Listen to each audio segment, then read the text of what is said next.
Friction is a force that resists the movement of one surface over another. It can be desirable, but often is not. It is caused by surface rough spots that lock together. These spots can be microscopically small, which is why even surfaces that seem to be smooth can experience friction. Friction can be reduced, but never eliminated. Friction is always measured for pairs of surfaces using what is called a coefficient of friction. A low coefficient of friction for a pair of surfaces means they can move easily over each other. A high coefficient of friction for a pair of surfaces means they cannot move easily over each other.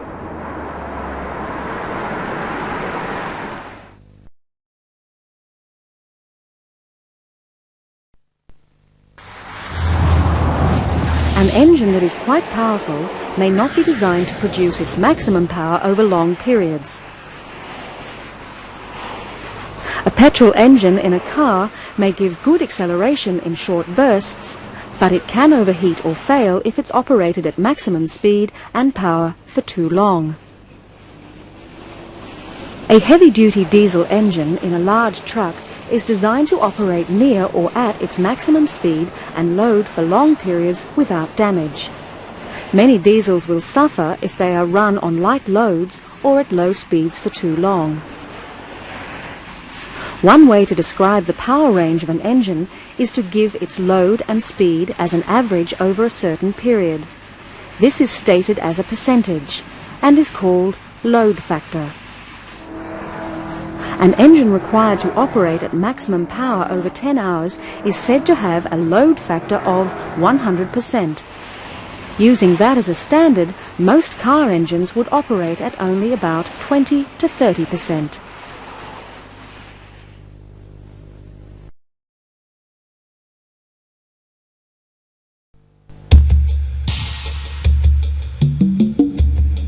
One function of a lubrication system is to reduce friction.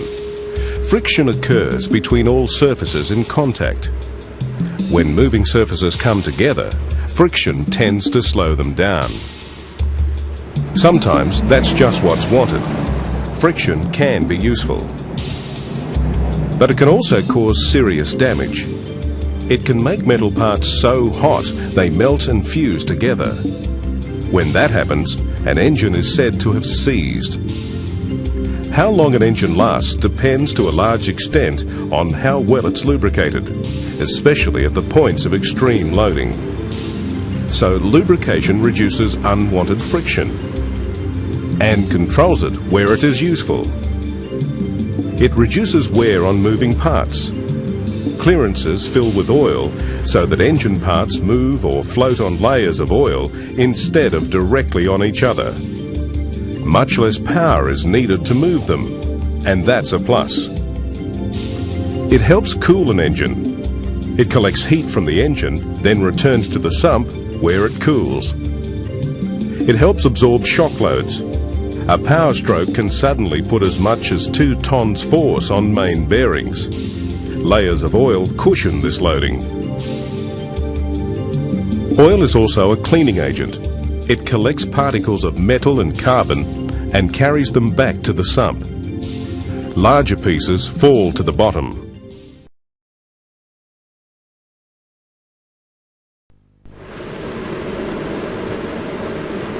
For oil to do all of the work that's expected of it, it must have special properties. Its viscosity is crucial. Viscosity is a measure of how easily a liquid flows. Low viscosity liquid is thin and flows easily. High viscosity liquid is thick and flows slowly. Lubricating oil must be thin enough to circulate easily between moving parts, but not so thin that it will be forced out from between them. If it is forced out, parts will be left in direct contact and they'll be damaged. If it's too viscous, it moves too slowly to protect parts, especially in a cold engine. It was once normal practice for engines to need one grade of oil for summer and another for winter. Oils are graded or classified by the American Society of Automotive Engineers, or SAE. An engine oil with an SAE number of 50 has a higher viscosity or is thicker than an SAE 20 oil. Oils with low viscosity ratings, say SAE 5W, 10W and 20W, were tested at a low temperature, around minus 18 degrees Celsius, and were used for cold conditions. Oils with high viscosity ratings, say SAE 20, 30, 40 and 50, were tested at a high temperature, around 99 degrees Celsius, and were used for hotter conditions. Modern oils, however, are blends of oils which combine these properties. The oils are blended with additives called viscosity index improvers to form multigrade or multi-viscosity oils. They provide better lubrication over a wider range of climatic conditions than monograde oils. Oil is also classified by the American Petroleum Institute, or API, service classification. Oils for spark ignition engines carry a prefix S, and diesel or compression ignition engines use C. Some oils have additives that make them suitable for both. Manufacturers recommend which viscosity and API classification is ideal for a particular engine.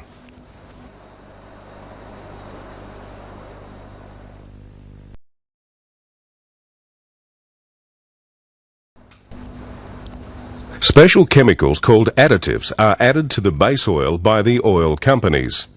Different combinations of these additives allow the oil to do different jobs in an engine. Extreme pressure additives coat parts with a protective layer so that the oil resists being forced out under heavy load. Oxidation inhibitors stop very hot oil combining with oxygen in air to produce a sticky material like tar that clogs galleries. Corrosion inhibitors help stop acids forming that cause corrosion, especially of bearing surfaces. Anti-foaming agents reduce the effect of oil churning in the crankcase and minimize foaming. Detergents reduce carbon deposits on parts like piston rings and valves. Dispersants collect particles that can block the system, separate them from each other and keep them moving. Then they will be removed when the oil is changed.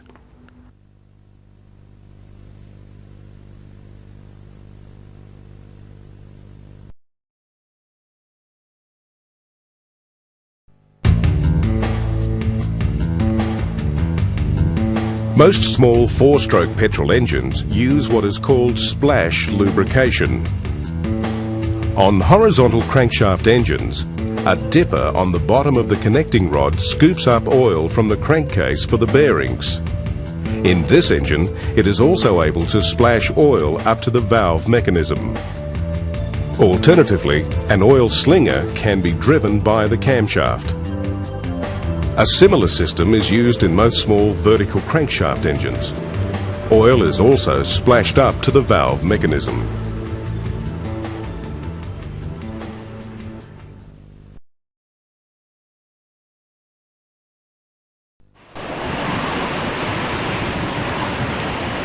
Modern vehicle engines use a pressure or force feed lubrication system where the oil is forced around the engine under pressure. Let's look at petrol engines first. Oil won't flow up into the engine by itself, so a pump collects it through a pickup tube and a strainer and forces it through an oil filter, then into passageways in the engine block called galleries. The galleries allow oil to be fed to the camshaft bearings, the valve mechanism and the crankshaft main bearings.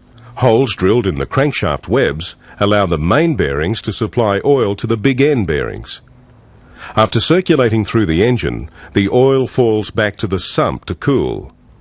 This is called a wet sump lubrication system because the oil is kept in the sump ready for the next time it's used. Some special engines use a dry sump lubrication system. It uses all of the parts that make up a wet sump system and it lubricates the engine in the same way.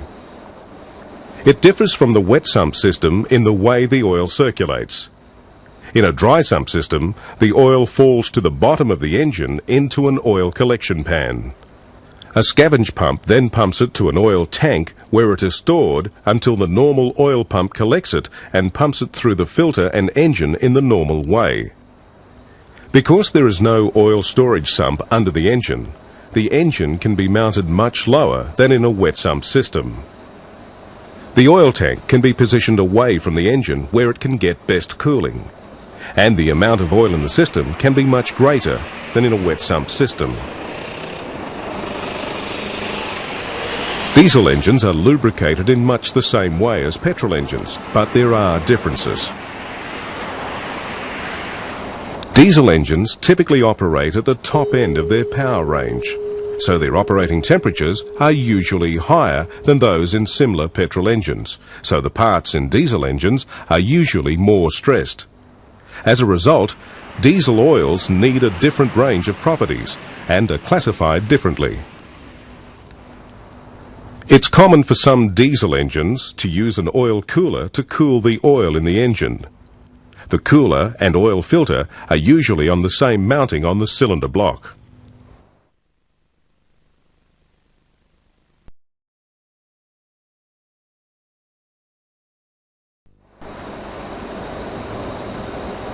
Some two-stroke petrol engines use an oil injection system. This system doesn't need the oil and petrol mixed manually. An engine-driven oil pump takes oil from a tank and pumps a measured amount directly into the engine, where it will mix with the fuel and lubricate the internal engine parts. The pump delivers the correct amount of oil for the engine speed and the throttle setting, which makes it a more precise system than running the engine on a fixed oil-petrol mixture.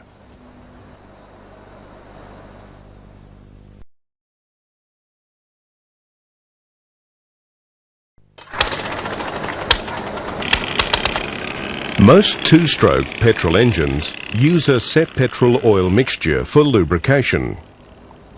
There are different kinds of oils and petrol oil mixtures. They must be used according to the manufacturer's specifications. For small two-stroke engines, the oil and fuel are pre-mixed. A mixture of air, oil and fuel passes through a sealed crankcase on its way to the combustion chamber. That makes the crankcase part of the fuel intake system, so it can't be used as a sump. As the air, fuel and oil enter the crankcase, the fuel evaporates, leaving behind enough oil to keep parts coated and lubricated. The crankshaft and connecting rod bearings in two-stroke engines are ball and roller types. Because the parts of this kind of bearing only roll over each other, they only need a minimum of lubrication.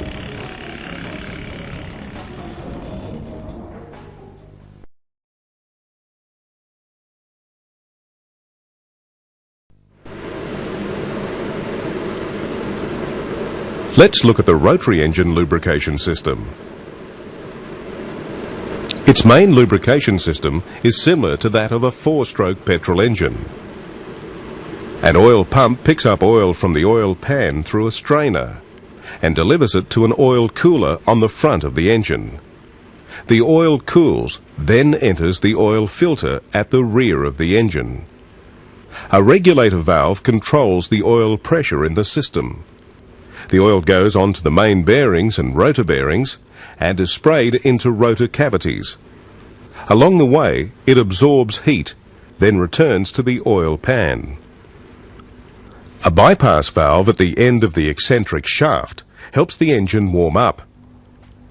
When the engine is cold, it stays open and sends oil from the shaft to the oil pan and stops it spraying on the rotors. As the engine heats, the valve starts to close. Pressure in the shaft builds up and cooling oil starts to spray on the rotors. The rotary engine uses oil injection. A pump sends oil to oil nozzles in the intake manifold and to oil nozzles in the intake passages in the rotor housings. Oil from these nozzles goes to the engine and lubricates the rotor seals. If the engine has a turbocharger, oil lubricates it as well.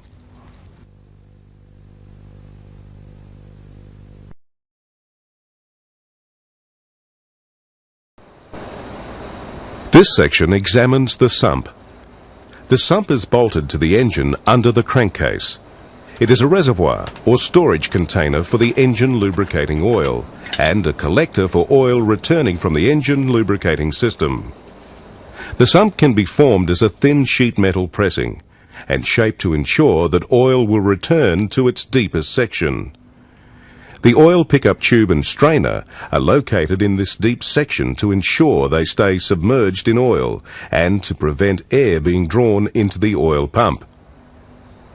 Some high-performance vehicles have a windage tray fitted to prevent churning of the oil by the rotation of the crankshaft. Baffles prevent oil from surging away from the pickup during cornering, braking and accelerating. The sump's large external surface area helps heat transfer from the oil to the outside air. In some designs, the sump is an aluminium alloy casting with fins and ribs to assist in this heat transfer.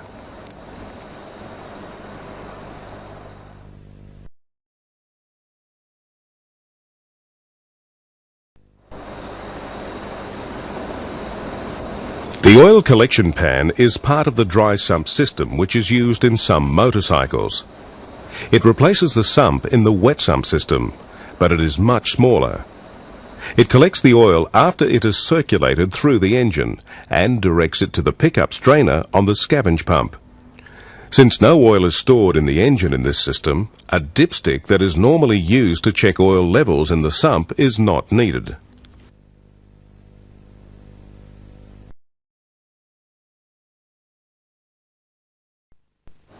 The oil tank is part of the dry sump lubrication system. It is usually positioned away from the heat of the engine, and the large surface area improves cooling. It receives oil from the scavenge pump and allows it to settle and cool. The main oil pump then pumps it back through the lubrication system. A dipstick is often provided to measure the oil level.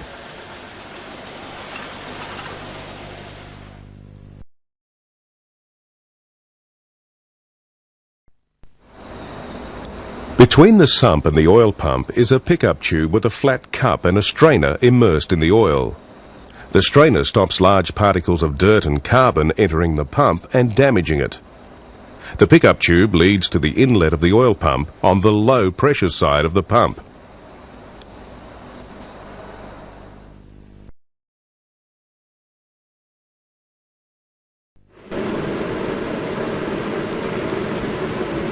Oil pumps may be driven from the camshaft or the crankshaft.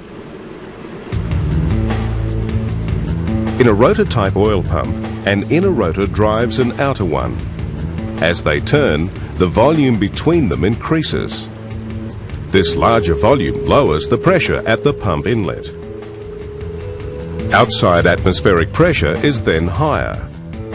This forces oil into the pump, and it fills the spaces between the rotor lobes.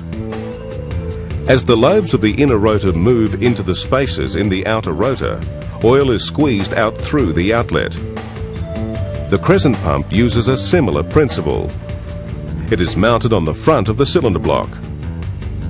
The inner gear is on the end of the crankshaft, which then drives the pump directly. An external toothed gear meshes with this inner one. Some gear teeth are meshed, but others are separated by the crescent-shaped part of the pump housing. The increasing volume between gear teeth causes pressure to fall. Oil is then taken through the intake port and carried around between the gears and crescent, then discharged to the outlet port. Similarly, in a geared oil pump, the driving gear meshes with a second gear. As both gears turn, their teeth separate, creating a low pressure area. Higher atmospheric pressure outside forces oil up into the inlet. The spaces between the teeth fill with oil. The gears rotate and carry oil around the chamber. The teeth mesh again, and oil is forced from the outlet toward the oil filter.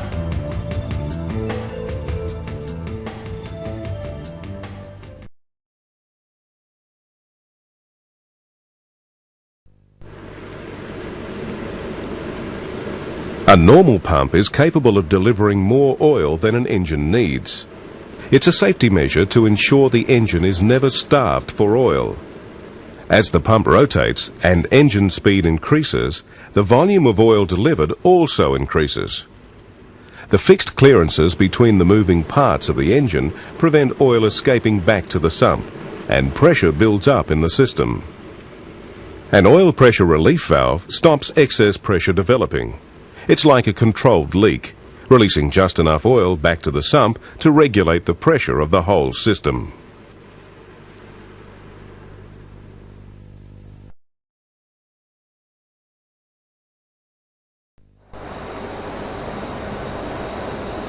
This section examines oil filters. There are two basic oil filtering systems: full flow and bypass. The full flow type filters all of the oil before delivering it to the engine. The bypass type only filters some of the oil. The full flow type is the more common. Its filter uses pleated filtering paper in a metal housing to collect harmful particles. Normally, all oil goes through the filter before it gets to the engine, but if the filter clogs up, it can starve an engine of oil. As a safety measure, full flow filters have a bypass valve. If the filter clogs, this valve opens and directs unfiltered oil to the engine. Dirty oil is better than none at all. Most oil filters on diesel engines are larger than those on similar petrol engines, and some diesel engines have two oil filters. Diesel engines produce more carbon particles than petrol engines, so the oil filter can have a full flow element to trap larger impurities and a bypass element to collect sludge and carbon soot. In a bypass system, the bypass element filters only some of the oil from the pump by tapping an oil line into an oil passage. It collects finer particles than a full flow filter. After this oil is filtered, it goes back to the sump.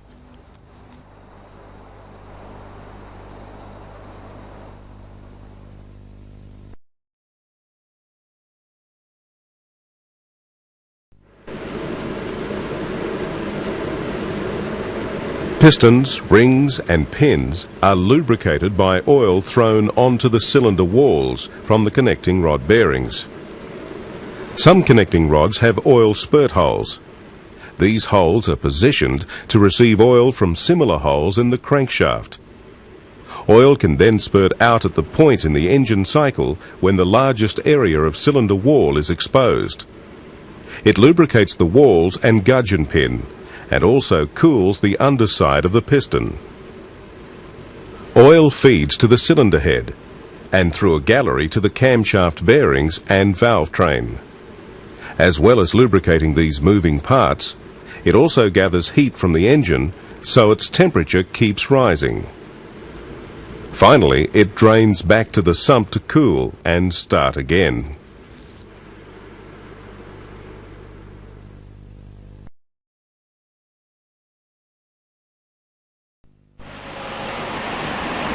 If a lubrication system fails, it's serious, so it's crucial to know it's working. If oil pressure falls too low, a pressure sensor in a gallery can light up a warning light or register on a gauge. Low oil pressure can mean a lack of oil. It may have leaked away, or it may have been burned. This can be caused by worn piston rings which let oil into the combustion chamber. Some engines even use an automatic cutout that turns off the engine if oil pressure falls too low. Too little oil in the engine is a problem, but so is too much. The crankshaft can whip it into foam and cause leaks by flooding the seals. Of course, the simplest indicator of oil level is still the dipstick.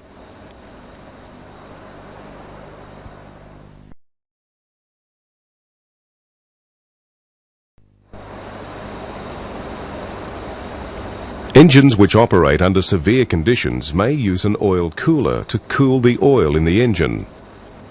In diesel engines, the oil cooler and oil filter are often on the same mounting on the cylinder block. The oil cooler is a heat exchanger. It transfers heat from the oil to coolant from the cooling system. Coolant circulates through tubes in the cooler, and oil fed from the lubrication system surrounds the tubes. As the coolant circulates, heat is removed from the oil. In another design, the oil cooler is mounted in the airstream at the front of the vehicle. This type of oil cooler uses the flow of air passing across its fins to cool the oil circulating through it. It is called an oil-to-air heat exchanger.